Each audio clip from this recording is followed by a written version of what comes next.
Bismillahirrahmanirrahim. Assalamualaikum warahmatullahi wabarakatuh. Waalaikumsalam warahmatullahi wabarakatuh. Hai Sobat Duduk Manis semua, kembali lagi nih bersama saya Ade. Kali ini kita akan ngobrolin tentang rumat. Sobat Duduk Manis sudah tahu pasti rumat itu adalah spesialistik untuk perawatan luka diabetes. Gimana sih entrepreneur journey-nya atau perjalanan rumat itu sehingga menjadi seperti saat ini? Telah hadir bersama saya yaitu founder Rumat, Bapak Dadang Soeharto. Gimana Pak kabarnya sore hari ini? Alhamdulillah. Menyenangkan. Teman-teman Sobat Duduk Manis perlu ketahuin salah satu founder Rumat ini senang banget pakai warna merah ya Pak. Karena mencerminkan semangat, mencerminkan sesuatu yang bikin bergidik, bikin merinding gitu. Jadi kali ini topinya merah. Biasanya Pak Dadang sepatu ya Pak, sepatunya merah atau jaketnya atau bajunya dalam satu hari itu. Ini untuk intermezzo saja. Jadi saat ini kita akan ngobrol-ngobrol tentang perjalanan Rumat nih Pak. Selama sekarang udah tahun ke-15. Rumat itu sudah berjalan tentu tidak sebesar sekarang. Tentu di dalamnya butuh proses, perjuangan dan perlu juga keteguhan hati dan kerja keras untuk bisa membangun Rumat sampai sebesar ini. Kalau kita tarik di awal Pak, apa sih yang sebenarnya mendorong Pak Dadang untuk memulai Rumat ini sendiri gitu? Waktu itu tuh seperti apa sih Pak? Gitu. Ya, terima kasih Pak Ade. Jadi saya mencoba mengingat ya. Ya betul, flashback. Kurang lebih mungkin hampir 15 tahun yang lalu. Memang waktu itu kan Rumat ini salah satu bentuk pelayanan praktek mandiri perawat, gitu ya. Nah, memang di 15 tahun yang lalu itu mungkin kita tidak banyak menemukan praktek-praktek pelayanan kesehatan yang dilakukan oleh perawat, gitu. Nah, sementara saya punya background juga selain sekarang di dunia praktisi sebagai perawat luka, saya adalah dosen. Oh, dosen. Gitu. Oke. Nah, waktu itu saya lihat pendidikan keperawatan itu sangat maju. Seingat saya 15 tahun yang lalu tuh sudah ada fakultas keperawatan di kampus-kampus negeri dan sudah ada gelar-gelar sarjana sampai profesor di dunia keperawatan itu. Keperawatan Pak. Ya. Tapi saya ngelihat ada perbedaan gitu loh antara perkembangan disiplin keilmuan keperawatan dengan bentuk pelayanannya. Gitu. Paham. Nah, karena waktu itu 15 tahun yang lalu itu saya mengambil salah satu spesifik keterampilan yang Pak Ade sampaikan tadi tentang perawatan luka. Nah, saya ngelihat momentum itu. Ya, teman-teman saya setelah pelatihan mereka buka lembaga pelatihan. Bukan buka pelayanan. Oh, ya. Sementara masyarakat itu kan sebenarnya baru tahu profesi seseorang kalau kita memberikan jawaban terhadap masalah mereka kan. Betul. Nah, waktu itu langsung terpikir oleh saya nih. Dunia keperawatan sudah cukup berkembang, kampus-kampus negeri juga banyak, mulai tumbuh, tapi bentuk layanannya masyarakat nggak paham. Nah, saya waktu itu sudah punya keterampilan spesifik tentang perawatan luka, khususnya luka kronis. Nah, jadi momentum itu yang saya lihat menjadi pas gitu ya. Saya punya keterampilan spesifik dan banyak masyarakat juga yang membutuhkan tentang keterampilan itu. Sementara belum banyak orang yang menggarap. Jadi saya ngelihat peluang, satu sisi peluang untuk mendapatkan penghasilan. Betul. Yang sisi lain adalah saya melihat peluang untuk memperkenalkan profesi keperawatan kepada masyarakat gitu. Itu mulai ceritanya. Nah, yang jadi menarik Pak, Bapak kan rame-rame nih berarti selesai pelatihannya. Iya. Dan mereka justru menularkan ilmunya gitu ya. Iya. Jadi mereka kalau perawat luka spesifik berarti dia membuka pelatihan perawat luka lagi untuk mencetak lebih banyak perawat luka. Iya. Justru aplikatif dari ilmu yang didapat saat pelatihan tadi itu masih sangat belum. Nah, dari satu pasti ada geng-gengan ya Pak waktu itu. Ada yang beberapa orang mungkin selain Bapak yang terpikirkan hal yang sama mungkin. Waktu itu pernah ada saya lihat kebetulan teman saya juga yang sudah buka. Nah ini mungkin kalau tadi ditanya titik balik dari peristiwa itu, ya. Jadi kelanjutan dari cerita saya tadi itu kemudian saya membukalah praktek perawatan luka Pak. Iya betul. Gitu dengan melihat dari hasil selama saya ikut pelatihan. Nah dalam prosesnya ternyata masyarakat sangat antusias. Dengan pelayanan yang kita buka. Rame tuh. Rame. Oh rame. Gitu. Luka apa aja tuh Pak awal-awal itu datang tuh? Memang waktu itu luka-luka yang datang memang luka-luka diabetes. Ya. Tapi akhirnya kepada luka-luka yang gagal sembuh juga bisa datang. Oh yang kronis-kronis yang udah lama banget nih akhirnya perlu dirawat. Datang ke Bapak gitu. Nah setelah itu baru saya kemudian melihat peluangnya gitu loh, bahwa ini kayaknya nggak bisa nih kita hanya buka sekedarnya, kayak ini harus dikelola dengan benar gitu Pak Ade. Gitu Pak. Iya. Nah awal mula kepercayaan diri itu muncul Pak. Ini kan harus nih kayaknya. Kayak harus praktek. Sementara kan pasti di zaman Bapak seorang dosen, kemudian seorang keahlian yang spesifik, saya rasa di rumah sakit maupun di instansi pemerintah saya rasa ada tempat gitu. Ini tapi saya harus mulai nih sendiri. Nah itu kenapa Bapak memilih jalan yang itu gitu maksudnya? Jadi waktu itu saya juga nggak begitu percaya ya. Tapi pada waktu kemudian pelayanan perawatan luka itu saya buka, kemudian waktu itu saya sempat didatangi oleh dari Dinas Kesehatan untuk membuat izin praktek. Nah justru pada waktu itu, pada waktu saya merasa tidak yakin bahwa izin bisa keluar, pada waktu diurus malah keluar. Izinnya itu malah jadi gitu loh. Jadi iya benar. Nah tadi yang Pak Ade bilang justru di situ lagi saya menemukan momentum, oh ternyata praktek yang benar bagi sebuah profesi perawat itu yang memang dia bentuk pelayanannya beda sama kedokteran. Iya, betul. Gitu. Betul. Akhirnya seingat saya 15 tahun yang lalu itu mungkin SPP saya itu surat izin praktek perawat saya itu yang pertama yang ada. Yang ada mungkin di Jawa Barat kali ya. Gitu loh. Karena waktu itu kan belum ada yang praktek. Mungkin di tempat lain, di provinsi lain mungkin ada, itu pun di provinsi-provinsi tertentu mungkin. Dan tulisannya langsung tuh perawat luka spesifik. Gitu Pak. Iya. Kemudian Pak, pas di awal nih jadi menarik kalau kita flashback. Jadi biar Pak Dadang nih Sobat Duduk Manis untuk coba nostalgia gitu ya dengan apa yang sudah beliau lakukan dan ternyata tumbuh sampai sebesar ini. Satu hal yang menarik Pak, ketika memulai kemudian kan pasti tidak semulus itu gitu maksudnya.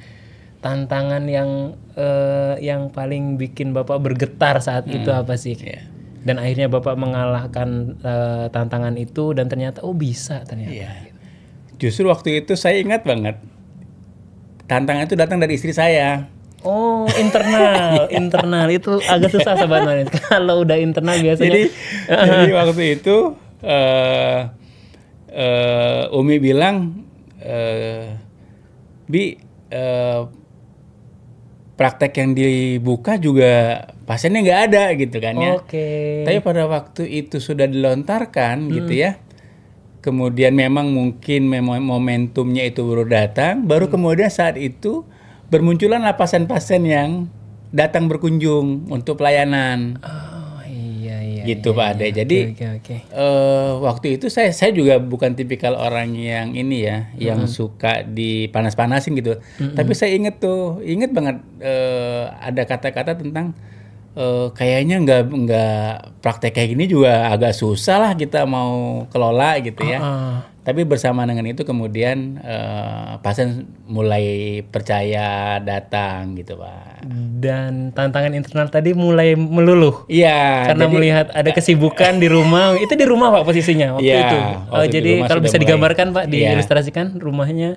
Ya, jadi kebetulan kan saya itu tinggal di lingkungan keluarga dari istri. Oh, keluarga besar. Ya. Oke. Nah, kebetulan waktu itu juga rumah masih rumah warisan dari kakaknya istri saya gitu. Nah, di bagian depan tuh ada ruang tamu. Oh. Nah, ruang tamu kan kita nggak punya tamu juga. Iya, betul. Jadi ruang tamu itu disulap yang kita setting jadi bentuk pelayanan. Dan itu Bapak masih sendiri? Masih sendiri. Nah, makanya waktu tadi saya bilang setelah saya lihat kok ini kayaknya bisa menjanjikan untuk bertumbuh ya. Nah, makanya saya kemudian mencoba mencari orang-orang yang kira-kira yang bisa saya ajak untuk bercerita tentang peluang ini gitu Pak Ade. Berarti dari awal tadi Bapak sudah punya ilmunya, Bapak seorang dosen, kemudian melihat aplikatif untuk perawatan luka ini sendiri kok belum banyak, kemudian Bapak memulai, ternyata pas memulai justru itu sudah dalam satu konsep yang utuh bahwa nanti Bapak akan melakukan perawatan luka atau coba dulu nih? Coba dulu Pak. Tetap ya, coba dulu tes ombak kalau kata orangnya, cek pasar, ternyata loh ada juga tantangan dari internal mungkin kan nanti siapa yang mau berobat ya kan, kalau misalnya mohon maaf tanda kutip kalau dokter buka plang sih udah oke, udah pasti dokter umum walaupun dia bukanya dari jam habis maghrib sampai isya doang pasti ada yang datang gitu kan. Dan ternyata setelah memulai itu pasien mulai berdatangan dan Bapak melihat ini momentum yang ini bisa jadi besar ini seperti itu ya Pak. Nah jadi waktu itu setelah tadi saya sampaikan sejarah awalnya, kemudian saya bercoba berceritalah dengan teman, gitu Pak Ade. Gitu. Nah kebetulan teman yang saya ajak cerita ini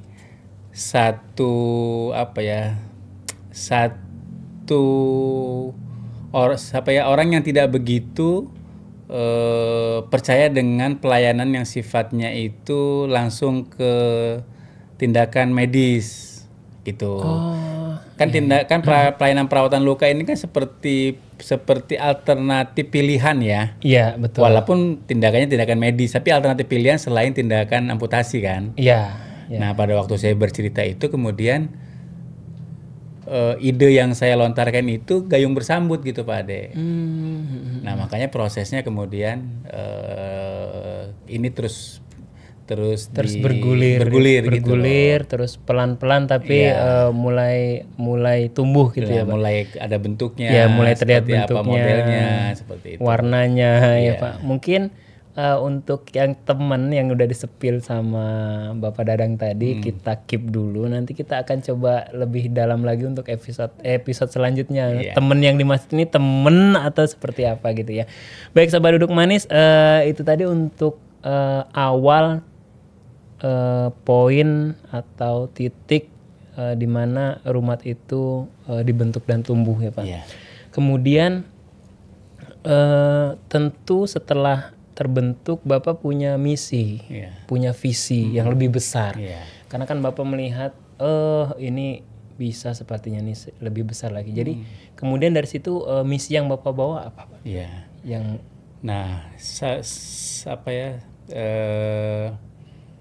Sambil berjalan waktu itu masyarakat terutama untuk mereka yang punya masalah dengan luka itu mulai percaya dengan rumat gitu Pak Ade. Jadi karena dari awal saya membayangkan bahwa pelayanan praktek keperawatan itu kan harus menjadi gambaran yang spesifik gitu. Nah, jadi dalam benak saya punya misi bahwa nanti rumat ini gitu ya menjadi salah satu bentuk pelayanan praktek keperawatan mandiri gitu ya, yang mampu memberikan solusi pada luka-luka kronis, khususnya diabetes yang biasanya kita tahu tindakannya adalah amputasi. betul. Gitu. Dan yang menarik lagi nih, Sobat Duduk Manis. Dulu kan belum ada tim digital marketing, Pak. Ya. Dulu belum ada tim community development. Iya. Belum ada tim business development.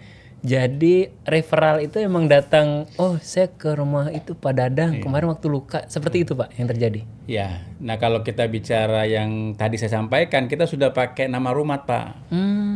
Pakai nama rumah. Udah keluar brandnya. Jadi setelah saya berdiskusi dengan teman tadi, dalam diskusi itu berkesimpulan bahwa kita harus punya brand tertentu yang kita diskusikan sekarang ini. Jadi nama rumah itu memang sudah dipilih sejak awal, dikonsepkan bahwa nanti Dadang itu sudah tidak lagi dikenal orang. Oke. Jadi dari awal tuh udah kayak gitu tuh. Yang akan dikenal orang adalah rumah. Brandnya. Nah, saya waktu itu merasa karena kan waktu itu banyak orang yang datang sama kita seneng ya. Iya betul. Tapi saya diingatkan dengan teman saya, Pak, kalau Bapak ingin ini menjadi besar, bukan Bapak yang dicari. Gitu. Kalau Bapak yang dicari, Bapak nggak akan bisa melayani sehari berapa banyak orang yang dayani. Paling bisa hanya 8 orang.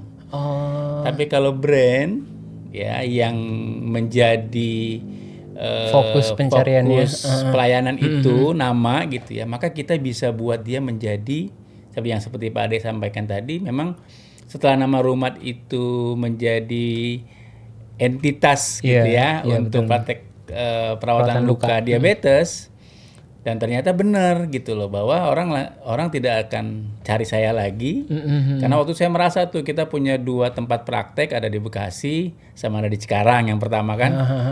Jadi saya bolak-balik karena pasiennya nggak mau tahu itu kan namanya nama Dadang.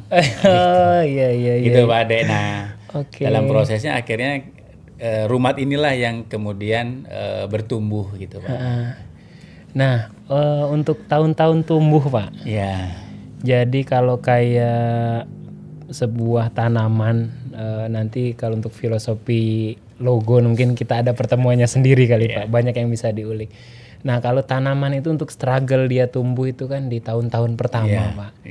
Yang paling berasa selain harus mondar-mandir Cikarang Bekasi gitu Pak. Apalagi Pak, sepertinya saya harus menurunkan ilmu ini ke lebih banyak perawat gitu. Itu seperti apa Pak? Tantangan yang paling berasa di tahun pertama. Betul sekali, memang tantangan yang waktu itu muncul adalah kita harus sesegera mungkin punya tim yang memiliki keterampilan yang sama dengan saya. Ya, harus gitu. Sama itu ya Pak. Catatannya harus sama dulu ya. Jadi ada Dadang Kopas ya. Maksudnya ada yang Dadang yang ini tapi harus sama ini. Nah itu teman saya juga itu yang menyampaikan gitu. Harus segera mungkin Pak, supaya apa? Supaya nanti pasien itu siapapun yang dia temui, tenaganya adalah merasa seolah-olah bertemu Pak Dadang nih. Sama gitu. Karena skillnya sama. Nah itu kan nggak gampang tuh Pak Ade. Betul. Jadi, tapi tantangan itu bisa kita lewati ya. Dulu sejarahnya pelatihan itu saya semua yang pegang. Oh Bapak ngajar juga? Iya. Saya saya ngajarin mereka gitu ya. Jadi privat mereka. Nah, jadi benar-benar berjalannya seperti itu. Apa adanya lah. Yang kita punya waktu itu. Ini kan jadi menarik nih Pak. Kalau sekarang Bapak sudah punya tim HRD yang untuk hire, kemudian ada tim Rumah Mahir Indonesia yang akan mendidik calon perawat luka. Nah kalau dulu yang datang ke Bapak itu seperti apa? Nah dulu nih ceritanya memang menarik. Dulu itu saya tuh percaya dengan orang-orang yang sudah saya kenal. Jadi waktu itu yang saya rekrut Pak, mantan mahasiswa, temen dulu kerja. Enggak harus perawat? Perawat. Cuman karena saya tuh di lingkungan saya itu banyak perawat. Ponakan saya, pokoknya orang-orang terdekat. Karena kan waktu itu rumah belum menjanjikan ya. Iya pasti. Jadi kalau kita ngomong ke orang belum tentu percaya kan. Nah kita aja orang-orang yang paling dekat sama kita yang dia bisa kita istilahnya itu ajak mimpi lah gitu. Jadi ya makanya kita lakukan ya apa yang kita bisa lakukan ya kita kerjakan ya akhirnya berproses tuh. Nah ini jadi menarik nih Pak. Berapa orang Pak waktu itu awal-awal Bapak menurunkan skill ini? Mungkin ada sekitar 7 atau 10 orang lah. Dan mereka awalnya tertawa atau percaya? Nah, kebetulan waktu itu kan saya proses rumat ini kan saya dahului dulu dengan saya praktek. Ya, praktiknya udah ada. Ya, jadi sudah ada contoh-contoh lukanya. Oh, iya, Jadi iya, memang iya. skenario Allah itu indah ya. Jadi sebelum sampai kepada menjanjikan orang lain, saya sudah punya perjalanan duluan. Yang bisa Jadi pada waktu saya dibagikan. cerita ke mereka, ini kasus yang kita punya, yang saya punya, Real. yang ini saya tangani, Ya, gitu real kan. gitu ya. Iya, Dan ini jadi berhasil. berhasil. Dan itu kan menarik gitu loh. Iya, betul. Seru ya ternyata. Maksudnya saya ngebayangkan saya menjadi bapak gitu kan. Saya udah buka, kemudian saya meyakinkan orang bahwa ini menjanjikan ini ketika kita bisa kita bisa dapat uang, kita bisa membantu orang lain, pasti seperti itu ya Pak. Nah, pada proses itu ada yang menolak nggak Pak? Sempat ada penolakan gitu, mungkin ada dari mana gitu, maksudnya sebenarnya perawatan ini nggak boleh, sebenarnya ilegal, ada kata-kata seperti itu nggak Pak? Ya, ada sih tantangan-tantangan kayak gitu. Kan memang seperti tadi Pak Ade sampaikan, mungkin 15 tahun yang lalu itu perawat praktek itu kan sangat jarang dan mungkin orang nggak tahu gitu ya. Biasanya dulu orang datang itu carinya dokter. Betul. Nah, sampai-sampai saya itu dipanggil dokter juga. Padahal kita udah bilang dari awal saya perawat. Iya. Jadi dia nggak percaya kalau ada perawat itu yang bisa mengatasi masalah kesehatan gitu Pasti, loh. apalagi 15 tahun yang lalu. Gitu. Nah, awalnya seperti itu sih. Mereka sering cari dokternya mana gitu ya. Nah, itu mungkin tantangan, tapi kita tetap bilang bahwa kita praktek keperawatan, yang mengerjakan adalah perawat yang memiliki keterampilan tentang perawatan luka kronis gitu, Pak. Betul sih Pak. Ini jadi menarik nih kalau kita bicara perawat, kita tidak bisa lepas dari yang namanya organisasi perawat. Iya. Pada saat itu 15 tahun yang lalu ada yang udah melihat, wah ini Pak Dadang punya skill nih, punya kemampuan. Bisa mengangkat nama perawat lebih harum gitu Pak. Ada semacam cerita yang bisa kita bagikan? Ada Pak, sudah. Ingat banget waktu itu saya kan kalau kita mau mengajukan SPP kan kita butuh rekomendasi OP tuh. Iya, organisasi profesi. Organisasi. Saya ingat banget waktu itu ketua PPNI Kabupaten Bekasi itu Pak Asep. Bapak Asep, ya. Pak Asep waktu saya minta rekomendasi dia sangat support. Sangat support. Jadi dia juga mungkin ini hal baru gitu ya. Kemudian saya bisa menunjukkan bukti-bukti perawatan yang pernah saya lakukan sebelumnya gitu ya. Dia support sekali tuh. Jadi seingat saya sih organisasi profesi dari mulai sejak awal Rumat berdiri gitu ya. Sampai dengan sekarang itu mereka sangat memberikan support ke kita Pak Ade. Seru sekali ya Pak. Nah, kemudian ketika ada titik di mana wah tantangan mulai banyak, kemudian kok yang saya didik ternyata skillnya tidak sama, itu tantangan internal, kemudian mulai muncul nih yang lain-lain. Nah, untuk Bapak bisa meyakinkan diri bahwa Bapak bisa menjadi seorang pemenang di tengah kompetisi perawatan luka ini apa Pak? Visi besarnya gitu. Iya. Nah, memang waktu itu karena saya sudah mulai punya pasien, punya praktek gitu ya. Saya itu kan dulunya di pendidikan. Nah, saya itu punya link dengan kampus-kampus keperawatan. Jadi saya tetap apa istilahnya ya, mempunyai akses ke dunia pendidikan gitu lah. Sehingga saya nanti pada waktu mencari sumber daya manusia SDM-nya, nah di awal-awal itu Rumat itu banyak dari kampus-kampus negeri itu, dari UI, dari Unpad, dari Undip. Kenapa? Gitu tadi seperti yang Pak Ade sampaikan. Oh ternyata memang SDM itu menjadi penting. Nah keluaran-keluaran dari kampus-kampus itu tadi memang lebih apa ya, lebih mudah ya, atau lebih punya kemampuan ya pada waktu mereka kemudian kita berikan pelatihan tentang perawatan luka tadi. Jadi di awal-awal tuh kita nyarinya seperti itu. Oh, dan berhasil ya Pak? Berhasil. Padahal waktu itu juga kan belum ada sesuatu yang bisa menurut mereka yakin ya. Iya betul. Gitu loh. Benar-benar. Gitu loh. Nah, tapi justru dengan apa ya kemampuan kita berkomunikasi dengan mereka, gitu ya, mereka percaya gitu dan mereka merasakan bahwa waktu itu mereka punya keterampilan, mereka bisa bantu pasien dengan luka, gitu Pak Ade. Iya, iya. Kemudian kita bicara tentang visi, Pak. Otomatis setelah semua berjalan, unit mulai bertambah. Ada misi. Menurut Bapak, seberapa penting sih misi kuat sebagai arah kompas kita itu harus terus terjaga gitu? Iya. Atau bahasa gampangnya, visi menurut Bapak itu apa sih Iya, gitu? Iya. Memang visi itu gitu ya seperti apa peta penunjuk ya, kompas gitu Kompas, kan ya. betul. Tapi memang tidak sekedar hanya kompas, visi itu juga harus bisa menjadi energi Oh iya betul. yang bisa tetap menyemangati kita. Seperti Pak Ari sampaikan tadi kan memang dalam proses perjalanan semuanya nggak mulus ya. Iya betul Pak, betul. Nah, tapi kalau kita setia dengan cita-cita awal gitu ya bahwa praktek keperawatan harus punya bentuk yang jelas, batas yang tegas ya, kemudian masalah yang kita atasi juga masalah yang spesifik gitu ya. Ternyata visi itu menjadi sesuatu yang bisa terus memelihara kita untuk setia dengan cita-cita yang mau kita bangun, gitu Pak.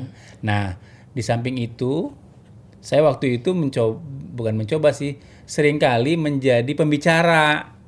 Oh, narasumber. Narasumber di perawatan luka itu. Perawatan luka itu.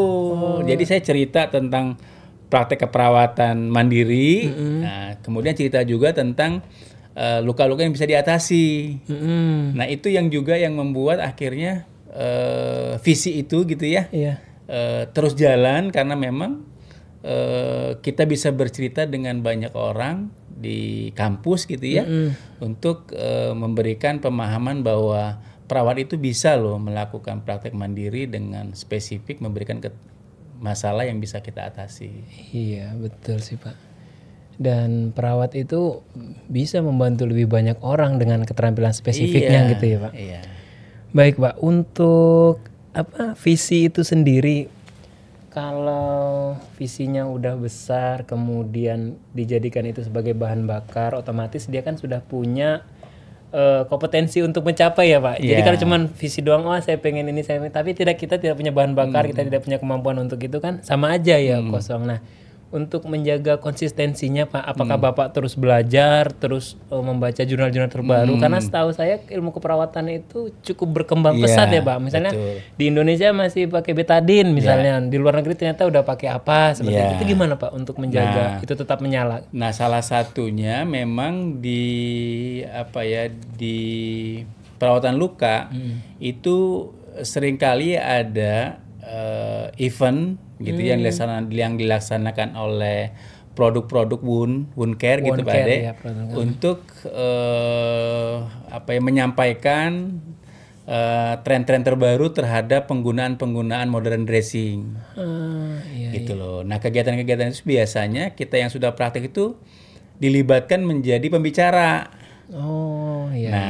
Jadi secara tidak langsung kemudian kita tahu tuh bahwa penggunaan modern dressing yang sekarang ada itu gitu ya harus digunakan untuk dengan jenis luka yang seperti apa, gitu loh. Nah, kemudian kegiatan-kegiatan seperti tadi ya kita juga sering atau beberapa kali diundang ke luar negeri gitu Pak, yang kita kemudian makin bertambah yakin itu bahwa ternyata perkembangan perawatan luka itu ya di luar sana itu cukup maju gitu loh.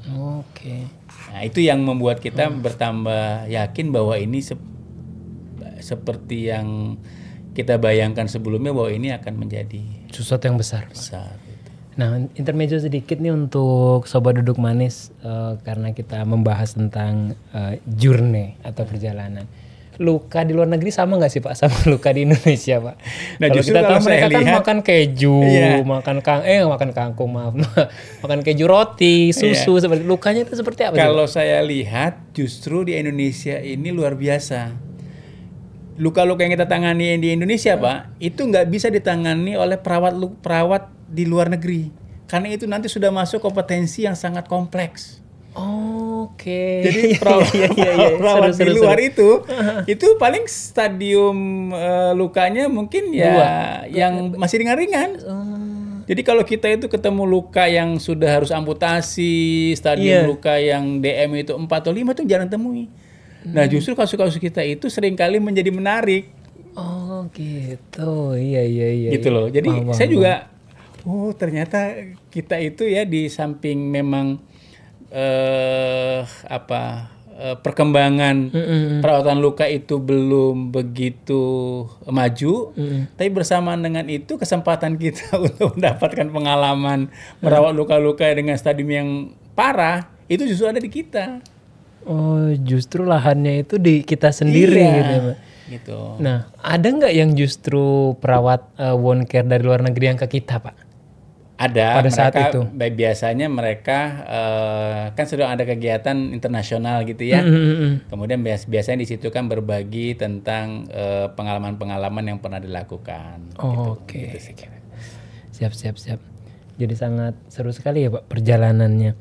Nah, kalau untuk Sobat Duduk Manis nih Pak, setelah mendengarkan perjalanan Rumat dari awal Pak, dari bagaimana Rumat itu idenya tercetus, kemudian bagaimana menjaga visi dan misi.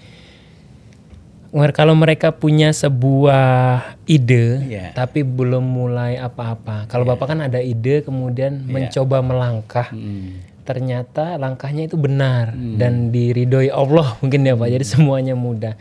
Nah, untuk Sobat Duduk Manis semua yang udah punya ide tapi belum mulai-mulai nih Pak. Sarannya Pak. Sarannya. Saya ingat banget Agim itu pernah bilang begini. Kalau kita mau memulai sesuatu, itu mulai dulu dari yang kecil-kecil. Kemudian mulai dari diri sendiri dan dimulai saat ini. Jadi dulu juga Rumat dimulai dengan apa yang ada kita punya gitu loh. Jadi saya waktu itu jadi perawatnya, saya waktu itu jadi finance-nya, jadi marketingnya, semua, jadi gitu HRD-nya, loh. Jadi kalau teman-teman tadi sudah punya ide gitu ya, coba aja ide yang kecil itu dikerjain dulu, kemudian nggak usah ngajak orang-orang, kerjain aja sendiri. Seperti saya dulu kan jadi perawat luka, pertama jadi perawat luka dulu. Iya betul Pak. Gitu. Nah jangan nunggu besok, mulai aja sekarang. Dan mulai yang ada. Jadi tadi kan saya bilang, saya punya ruang tamu. Kan kita bukan pejabat juga, nggak setiap hari punya tamu kan? Betul ya. Yang ada ruang tamu ya udah pakai aja ruang tamu. Iya. Yang ada saya sendiri ya udah pakai aja saya. Nah mulai juga saat itu. Justru waktu itu saya kalau tadi saya kasih cerita, justru saya juga nggak menyangka kalau kemudian gara-gara didatangin oleh dinas kesehatan, akhirnya saya ngurus SIPP-nya. SIPP-nya. Gitu. Coba kalau saya nggak mulai, kan berarti saya juga nggak tahu ngurus SIPP seperti apa. Seperti apa prosesnya ya Pak. Gitu loh. Jadi pada waktu kita bergerak, memulai jauh lebih baik dibandingkan kita tidak ngapa-ngapain. Betul sih. Gitu. Kita punya sesuatu yang di pikiran kita itu jadi seperti kayak ilham gitu ya Pak. Allah ngasih kita untuk mikir ke sana tapi kita nggak mulai ya nggak jadi apa-apa juga gitu ya. Oke, luar biasa sekali untuk episode yang pertama ini tentang kita bagaimana entrepreneur journey. Jadi bagaimana Rumat itu akhirnya tumbuh menjadi dalam skala besar ya Pak. Walaupun dalam prosesnya, struggle-nya segala macam. Nah, terakhir Pak, yang bisa Bapak simpulkan dari perjalanan 15 tahun ini. Mungkin jadi satu paragraf yang benar-benar epic yang bisa menginspirasi kita semua gitu Pak. Silakan. Yang pertama sih kalau saya lihat begini, mungkin bertumbuhnya Rumat ini salah satu hikmah dari saya itu kalau berteman dengan orang lain, berusaha untuk menjaga hubungan baik di antara pertemanan. Oh ya Gitu. paham. Nah, yang sudah di-spill tadi gitu, ada seseorang tadi itu sebenarnya Rumat ini dibangun dari persahabatan dengan yang bersangkutan. Iya. Tapi karena dalam persahabatan itu kami saling mengisi gitu ya, memberi dan menerima gitu, bukan cuma Take menerima and give ya. gitu. Iya. Nah, jadi saya mungkin hikmah yang saya lihat yang pertama kali kalau kita berada di manapun, bertemu dengan siapapun, berusaha kita untuk menjadi baik atau bermanfaat pada orang sekitar, Pak De. Seperti itu, Pak. Nah, yang kedua, kalau yang saya coba lihat, Allah itu membuat skenario proses hidup itu memang bertahap. Tadi seperti saya ceritakan, mungkin kalau saya nggak memulai dulu dari ilmu yang saya punya, saya kerjakan sendiri, mungkin juga saya nggak mungkin punya ide menyampaikan ke teman saya. Betul. Ya nggak? Sepakat, Pak. Gitu ya. Nah, hal-hal seperti itu sih yang saya lihat yang memang kadang kita nggak sadari, tapi itu sebenarnya menjadi proses perjalanan Rumat sampai dengan saat ini. Gitu. Dan ini seringkali kalau staf-staf di Rumat gitu ya, biasanya saya suka bercerita tentang hal-hal seperti itu. Kalau kita bekerja, bertemu dengan orang lain, ya berusahalah kita untuk tetap menjadi orang yang punya manfaat di lingkungan kita ada. Oke. Menarik sekali, dan sejarah atau cerita ini emang harus, menurut saya sih Pak, emang harus terus estafet dibagikan kepada insan Rumat. Kenapa? Karena biar mereka itu memang menjadi semangat. Oh, saya pengen menjadi Pak Dadang berikutnya seperti itu. Padahal semua kita udah punya fasilitasnya gitu kan ya Pak. Tinggal keteguhan hati dan keyakinan mereka bahwa seorang perawat luka itu emang bisa seluar biasa Pak Dadang seperti itu. Insya Allah. Amin ya rabbal alamin. Terima kasih untuk Pak Dadang atas waktunya hari ini Pak, di sela-sela kesibukannya. Untuk Sobat Duduk Manis, silahkan ditunggu untuk yang saya sepil tadi ya Pak. Ada sahabatnya Pak Dadang gitu. Itu akan kita bicarakan atau akan kita angkat temanya di podcast selanjutnya. Jangan lupa untuk follow sosial media kita, untuk like, comment, and subscribe di YouTube kita @rumatindonesia, kemudian Instagram di @rumatindonesia, kemudian TikTok @rumatindonesia. Facebook juga ada di @rumatindonesia. Di sana teman-teman bisa melihat konten, kemudian bisa melihat edukasi-edukasi yang telah kita berikan untuk agar Rumat, agar kami bisa membantu lebih banyak penderita diabetes untuk sembuh. Jangan lupa juga untuk download aplikasi Rumat kita untuk pasien-pasien Rumat yang sudah ribuan kali ya Pak, jutaan mungkin ya yang sudah terbantu, udah ribuan, 500 ribuan udah terbantu. Kita mudahkan lagi dengan aplikasi yang luar biasa sekali, yaitu aplikasi Rumat kita. Di situ nanti para pasien bisa booking, bisa melihat kontrol gula darahnya, kemudian bisa melihat perkembangan lukanya yang hari demi hari, kemudian step by stepnya seperti apa gitu. Itu saja untuk episode kali ini. Sampai bertemu di episode selanjutnya. Wassalamualaikum warahmatullahi wabarakatuh. Terima kasih Pak Dadang. Waalaikumsalam warahmatullahi wabarakatuh.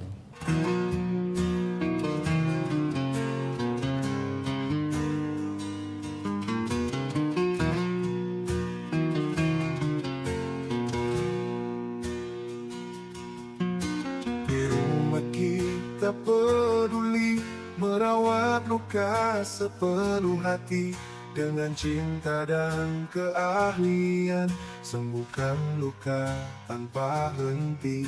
Percayakan pada kami dalam kasih yang abadi. Rumat setia menemani, hidup sehat jadi berarti. Rumat tempat merawat luka diabetes dengan cinta, dengan hati dan perhatian kita sembuhkan bersama. Rumat selalu ada untuk kesehatan yang utama. Merawat luka dengan sepenuh hati, hidup penuh bahagia.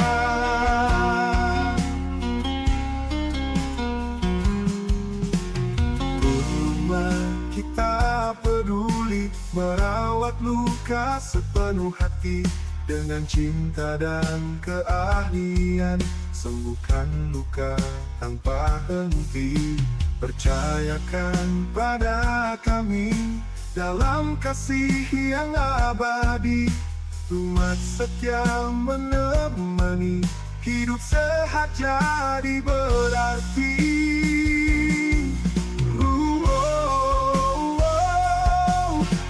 Rumah tempat merawat luka diabetes dengan cinta, dengan hati dan perhatian kita sembuhkan bersama. Rumah selalu ada untuk kesehatan yang utama. Merawat luka dengan sepenuh hati, hidup penuh bahagia.